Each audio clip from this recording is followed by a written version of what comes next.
ዕብራውያን ምዕራፍ 7 ከቁጥር 1 ጀምሮ እስከ 10 ድረስ ያለውን የጌታ ቃል ክፍል በጌታ በኢየሱስ ክርስቶስ ስም አነባለሁ።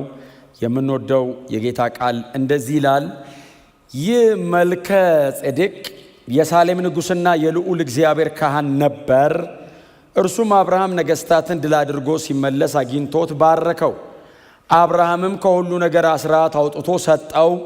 በመጀመሪያ ስሙ የጽድቅ ንጉሥ ማለት ነው። ኋላም ደግሞ የሳሌም ንጉሥ ማለትም የሰላም ንጉሥ ነው። አባትና እናት ወይም የትውልድ ሐረግ የለውም።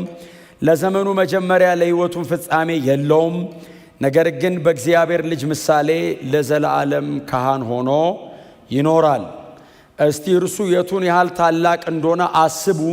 ርዕሰ አበው የሆነው አብርሃም እንኳ ካገኘው ምርኮ አስራትን አውጥቶ ሰጠው። ክህነት የተሰጣቸው የሌዊ ልጆች ምንም እንኳ ወንድሞቻቸው የአብርሃም ዘሮች ቢሆኑም ከሕዝቡ ማለት ከገዛ ወንድሞቻቸውም አስራት እንዲቀበሉ ሕጉ ያዛል። ይህ ግን ትውልዱ ከሌዊ ወገን አይደለም። ይሁን እንጂ ከአብርሃም አስራት ተቀበለ። የተስፋ ቃል የተቀበለውንም ባረከው። ትንሹ በትልቁ እንደሚባረክ ጥርጥር የለውም። በአንድ በኩል አስራት የሚቀበሉት ሟች ሰዎች ናቸው፣ በሌላ በኩል ግን ሕያው ሆኖ እንደሚኖር የተመሰከረለት ይቀበላል።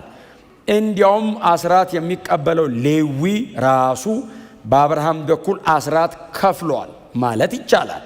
ምክንያቱም መልከ ጼዴቅ አብርሃምን ባገኘው ጊዜ ሌዊ ገና በአባቱ በአብርሃም አብራክ ነበር።